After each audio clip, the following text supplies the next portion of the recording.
Cuando pensamos en Akira Toriyama, muy seguramente se nos viene a la cabeza el reflejo de una persona realmente exitosa, que hizo de su obra su más grande triunfo, teniendo comodidades y libertades que solamente el éxito y la fama te pueden brindar, pero nada más lejos de la realidad. Detrás de la figura del mangaka se encuentra alguien profundamente tímido, reservado, desapegado a cualquier tipo de reconocimiento, una persona que vivió los peores años de su vida mientras cumplía su más grande sueño, tanto así que quiso alejarse lo máximo posible de ese medio que en un inicio había sido su sueño, pero que lamentablemente para él su legado fue tan enorme que no pudo lograrlo. En este video vamos a escuchar los más recientes testimonios de los 3 editores que tuvo Akira Toriyama a lo largo de su carrera, siendo estas 3 personas quienes estuvieron de antemano presenciando las distintas facetas de Akira Toriyama, que son tan desconocidas para el público general, y es por eso que quiero que recuerden estos 3 nombres a lo largo del video: Torishima, Kondo y Takeda. Cada uno de ellos contará distintas historias y anécdotas sobre el lado más humano de Akira Toriyama, para conocer un poco más al hombre que se esconde detrás de la inmensa figura de Dragon Ball, y para ello tenemos que irnos varios años al pasado. Durante un periodo especialmente intenso, Toriyama se vio obligado a trabajar simultáneamente tanto en Dragon Ball como en un one shot, que para colmo la Jun exigía que esos capítulos en color se enviaran con 2 semanas de anticipación a una entrega normal, lo que obligaba a Akira Toriyama a trabajar en 2 episodios en paralelo para poder cubrir la carga de trabajo, y para ese momento Toriyama sufría de una tendinitis. Y para quien no sepa qué es una tendinitis, esto es una inflamación del tendón, que es básicamente el tejido que une el músculo con el hueso. Ocurre generalmente por la sobrecarga, movimientos repetidos o el simple envejecimiento. Puede causar mucho dolor, hinchazón y sensibilidad en la zona afectada. Normalmente esto se trata con reposo, hielo, fisioterapia y en algunos casos muy graves incluso con medicamento. Toriyama pasaba por todo esto mientras dibujaba el manga de Dragon Ball. Kondo, quien trabajaba mano a mano con Akira Toriyama, se dio cuenta de la gravedad de esta situación y decidió hablar con Torishima, quien para ese momento era el editor de Toriyama, y fue así como los 3 se reunieron en un café para discutir la posibilidad de ajustar el calendario o, en su defecto, cancelar alguno de los 2 proyectos, porque simplemente Toriyama no podía. Durante dicha reunión, Torishima, plenamente consciente de la dificultad del maestro, le entregó un lápiz a Toriyama y le pidió que escribiera su nombre. Cuando Toriyama logró hacerlo, Torishima lo vio y le respondió: ¿lo ves? Tú puedes dibujar, lo que puso a Toriyama en una situación muy difícil a la hora de seguir negándose. Y a pesar de la rabia y la frustración, Toriyama aceptó y completó ambas obras a tiempo. Torishima comenta que para él era principalmente una cuestión psicológica. Si Toriyama era capaz de escribir su propio nombre, pues también es capaz de dibujar. Lógico, ¿no? Y en caso de que no hubiera podido, estaba dispuesto a rendirse y decirle a Kondo y Toriyama que podían retirarse. Fue una apuesta arriesgada, pero al final funcionó.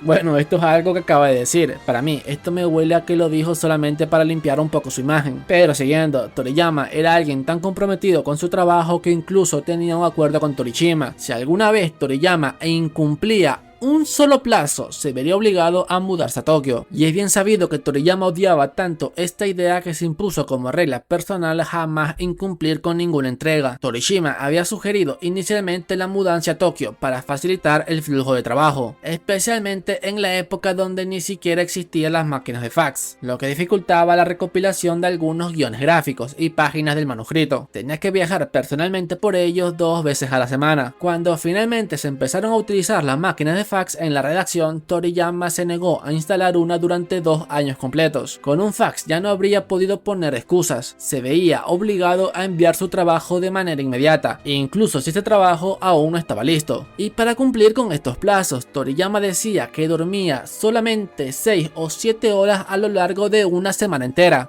Toda la semana. Viejo, en el mejor de los casos, 1 hora por día. Eso es inhumano. Esto es un claro indicio de la vida desastrosa que el artista estaba llevando. Y nosotros quejándonos si no dormimos nuestras 8 horas completitas. Esta situación llegó a un punto tal donde Toriyama ni siquiera podía distinguir los colores de los semáforos. Aún así se negaba rotundamente a mudarse, diciendo que no podía vivir en un lugar donde no se pudiera ver el horizonte. Yo lo entiendo. Torishima decidió simplemente no forzar alargarlo más, y estableció un calendario con fechas límites planificadas, con hasta 2 meses de anticipación. Si Toriyama no podía cumplir con el ritmo, el plan era cambiar el flujo de trabajo y trasladarlo a Tokio. Más tarde, durante el periodo en el que Kondo asumió el cargo de editor, lo primero que le exigió a Toriyama fue que comprara una máquina de fax, para así poder facilitar la comunicación. Los editores de Toriyama comentan que tenían que visitarlo varias veces al mes, y como cortesía le llevaban al maestro galletas o dulces como regalo, y la esposa de Toriyama se encargaba de servirlas durante las reuniones. Sin embargo, Toriyama era tan tímido que rara vez los comía, así que Takeda siempre terminaba comiéndolos él mismo, y se dice que de esta situación nació la idea para el personaje de Majin Buu. Y no sé, díganme ustedes, los motivos para mí están bastante claros, ¿verdad?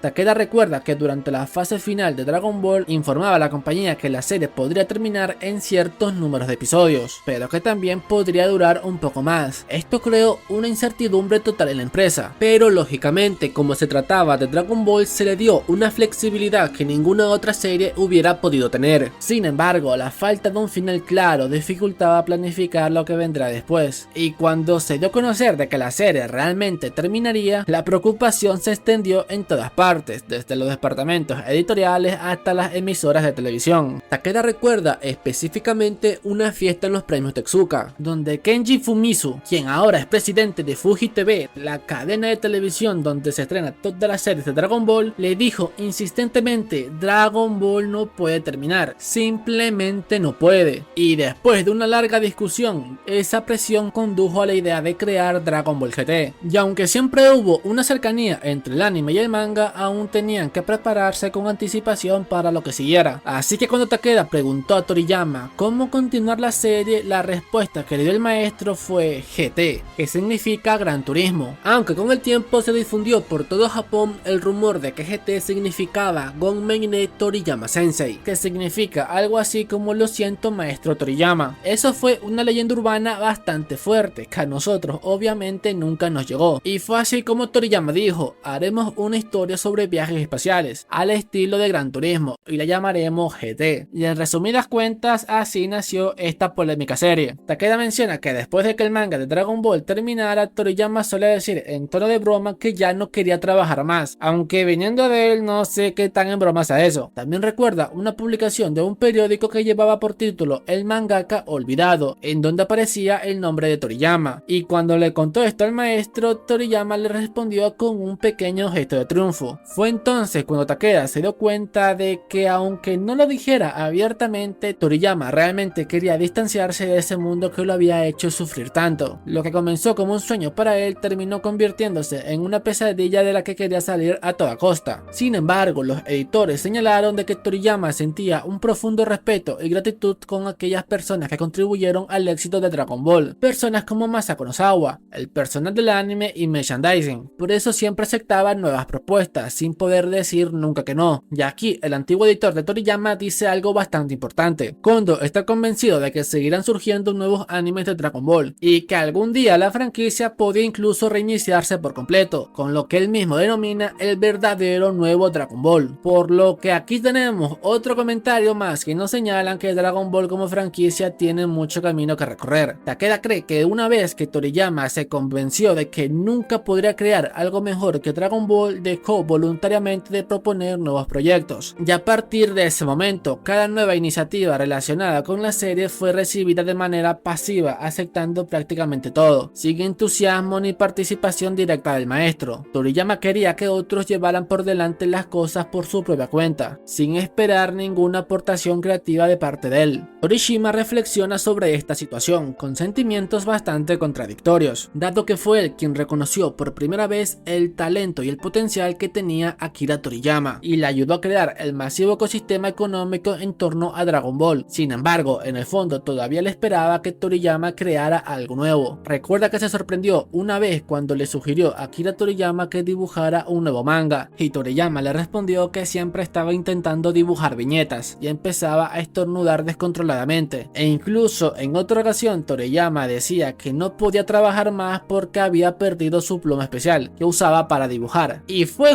justamente con esa respuesta cuando Torishima se dio cuenta de que ya no se podía hacer más con él. Toriyama ya nunca jamás volvería a dibujar mangas como solía hacerlo. Y es aquí donde entramos a lo más fuerte del video en mi opinión, porque Torishima menciona que se enteró de la muerte de Toriyama apenas un día antes del anuncio oficial. Sí, un día antes, cuando el segundo editor menciona que había oído hablar sobre eso 2 años antes. Aquí posiblemente se está refiriendo a la enfermedad de Akira Toriyama, que era algo que muy poca gente conocía. Todo esto después de que Torishima se lo mencionara durante una comida de verano que tuvieron, y aún sabiendo todo ese contexto, la noticia del fallecimiento de Toriyama la afectó muy fuerte. Takeda, el tercer editor, por otro lado, y a pesar de que ve a Torishima todos los meses para jugar al golf, no sabía nada sobre la enfermedad y el fallecimiento del maestro Toriyama hasta el anuncio público. En broma comenta de que Torishima es muy bueno guardando secretos, como para que nunca se lo hubiera contado, por lo que lógicamente la noticia para este editor fue una completa sorpresa. Básicamente con todo esto que nos están diciendo sabemos que ni los mismos editores de Toriyama sabían de la noticia hasta tiempo después. Se enteraron al mismo tiempo que nosotros básicamente. Llevaron esta situación tan al extremo que incluso gente del entorno del maestro no tenía ni la más mínima idea de lo que estaba pasando. Tanto así que los editores veteranos de Toriyama criticaron duramente a Shueisha, considerando que la comunicación en torno a su fallecimiento fue demasiado escasa e insensible. Además, tras su fallecimiento no se celebró ningún tipo de conmemorativo oficial, una decisión que podría coincidir con el carácter reservado que tenía el maestro Toriyama, pero que en opinión de sus editores aún faltaba un mensaje adecuado por parte del equipo editorial de la Jump, así como un reconocimiento público a la enorme contribución que hizo Toriyama al mundo del manga, desde Dr. Slump hasta Dragon Ball. Los editores destacan que incluso un gesto simbólico,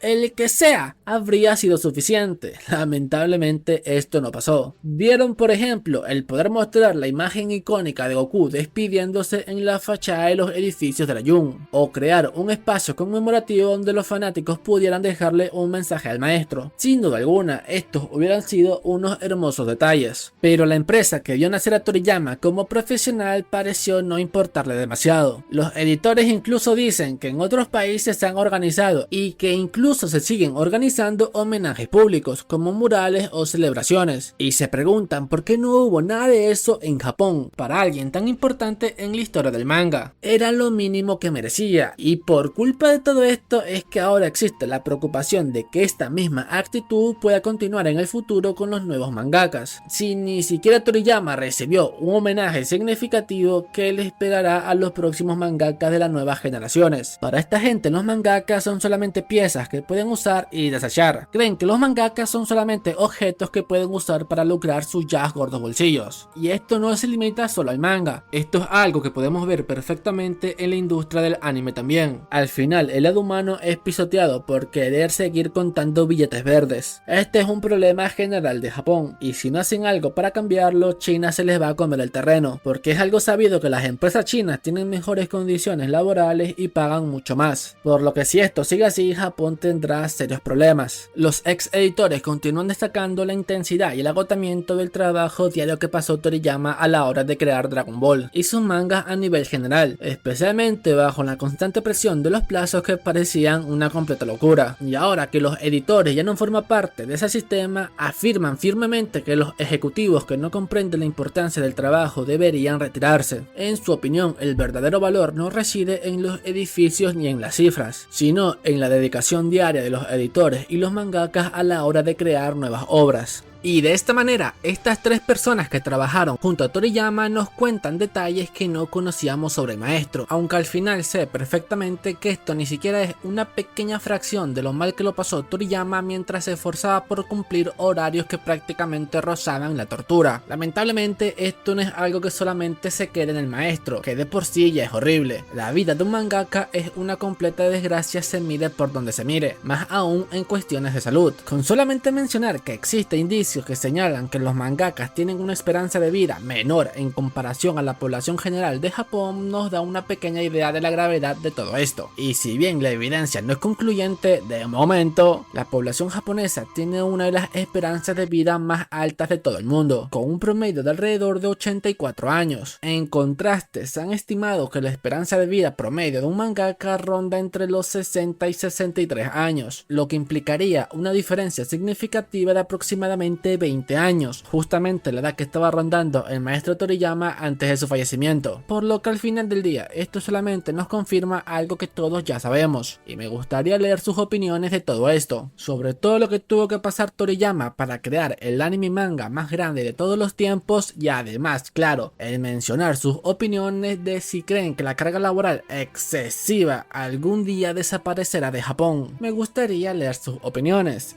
y pueden dejarlas como siempre en la caja de comentarios. Y bueno gente, eso ha sido todo por el día de hoy.